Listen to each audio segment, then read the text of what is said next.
This game this week, a lot of people feel like you win this game, you're in a fiesta or a sugar or something like that. I mean, how much will you talk about that, or you just talk about, like you say a lot, your one-on-ones, you're winning the game? Well, if we focus on the bowl game, then we'll go to College Station and we'll lose to Texas A&M. It's plain and simple.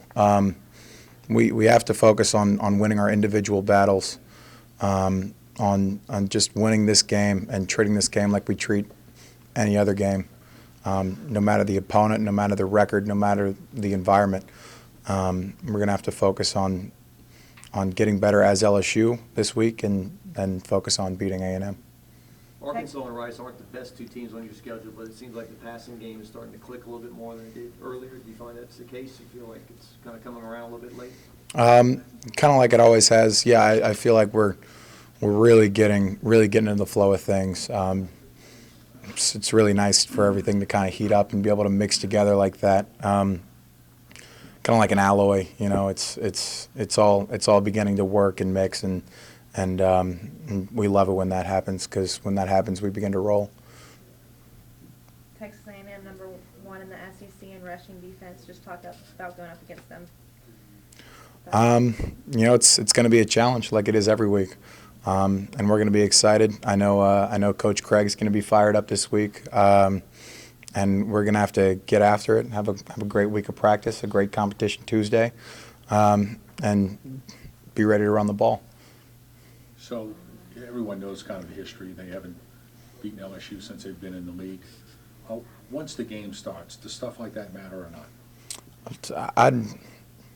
I'd say before the game starts, that stuff doesn't matter. I mean, if they prepared with that in mind, then, I mean, that's a distraction. That's a distraction for them. And if we prepared for that, that's a distraction for us. We can't take them lightly, and they can't see us as overly domineering, you know, and I'm sure they don't, and I know we won't. And we're just going to have to prepare like we do every week, which has been working pretty well for us. In terms of all that outside noise, you've been around here a while. You remember all the Jimbo Fisher talk, all the, Ed Ogeron talk when the job was open, and that's going to be played up. The coaches will be played up. Do you think it's going to be played up at all with you guys? I doubt it. I doubt it. What's the significance of a 10-win season inside that locker room? You've been through the ups, the downs, 4 years. Just to you guys, what does it mean? It'll mean a lot to us. It'll mean a lot to us, and it'll mean a lot to me. The other seniors who haven't had a double-digit win season in 5 years, you know. It's a mark that we really want to hit and a standard we really want to set. That'll propel us into where we really want to be, playing mid-January, you know. It's something that we really want to do as a program, and that we really want to leave as a team. Coach said today his first year at USC they went 6-6 and they went 10-2, and then third year they won a national championship. Do you feel like the program has taken those building blocks and those necessary steps to build a championship pedigree program? I do. I feel like we've made the changes that have been necessary to propel us into the national spotlight and do a really fine job of coaching, playing, recruiting even. I don't pay that stuff too much mind, but it seems that we're making waves. So I'm really proud of what this coaching staff has been able to accomplish, man. Because the guys just work their butts off 24/7. And I do feel like we're taking the right steps, and we're on track to where we really want to be. Based on the expectation before the year, do you feel like the program now is a little bit ahead of schedule, or do you think it's on schedule as you kind of make that trajectory? I wouldn't base really anything that we did off of expectation. I just say everything that we did was everything that we did, and everything we've done and will continue to do is based on just hard work, determination, and grit. And Coach loves that word, man. Coach loves the word grit, and we do too. You know, because it means so much to get down, get dirty, and just fight with your brothers and fight with your teammates and your coaches, and love you and respect you and cherish the moments they spend with you. I feel like we're headed in the right direction, and we're probably ahead of schedule.